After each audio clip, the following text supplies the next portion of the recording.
నమస్కారం, NS news కి స్వాగతం. నా పేరు ఉషా. ముందుగా ముఖ్యాంశాలు. కరీంనగర్ జిల్లా కేంద్రంలోని పద్మనగర్లో గల పారమిత హెరిటేజ్ పాఠశాల ప్రధానోపాధ్యాయుడు కె హనుమంతరావు అమ్మవారికి జ్యోతి ప్రజ్వలన చేసి ఆషాఢ మాస బోనాల ఉత్సవాలను ప్రారంభించారు.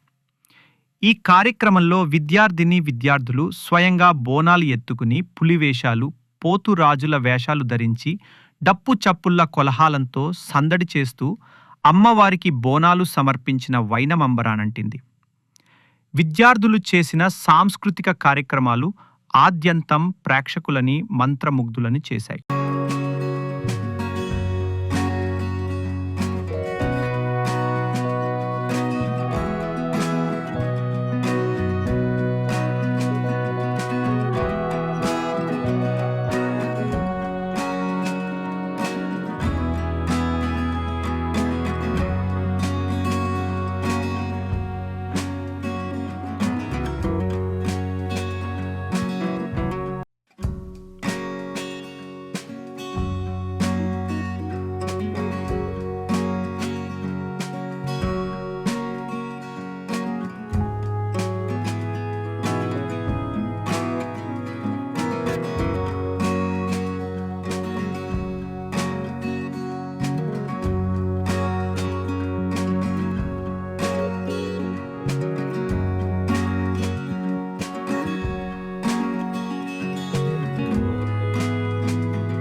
Early 19th century there was pandemic and thousands and lakhs of people were dying.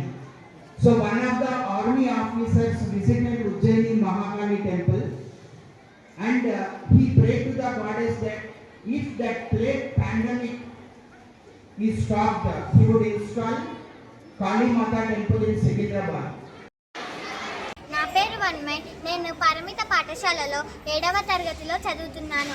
ఈరోజు నేను బోనాల విశిష్ట గురించి చెప్పబోతున్నాను. బోనాల పండుగ తెలంగాణ రాష్ట్రానికి ప్రత్యేకమైన జాతీయ పండుగ. ఇది ప్రధానంగా జూలై నెలలో ఆషాఢ మాసంలో జరుపుతారు. ఈ పండుగను ఉజ్జయిని మహంకాళి, ఎల్లమ్మ, పోచమ్మ, మైసమ్మ వంటి గ్రామ దేవతల ఆరాధనగా జరుపుతారు. మహిళల తలపై బోనాలు మోసి అమ్మవారికి సమర్పించడంలో ప్రత్యేకత ఉంటుంది. ఇక్కడికి నా పేరు శ్రీ సంహిత. నేను పారమిత హెరిటేజ్ పాఠశాలలో 7వ తరగతి చదువుతున్నాను. ఈరోజు బోనాల విశిష్టత గురించి చెప్పబోతున్నాను. 1813లో విస్తరించిన ఉగ్రవ్యాధిని నివారించేందుకు బోనాలు ప్రారంభమయ్యాయి. రాష్ట్ర ప్రభుత్వం దీనిని అధికారిక పండుగగా గుర్తించి భారీగా నిర్వహిస్తోంది.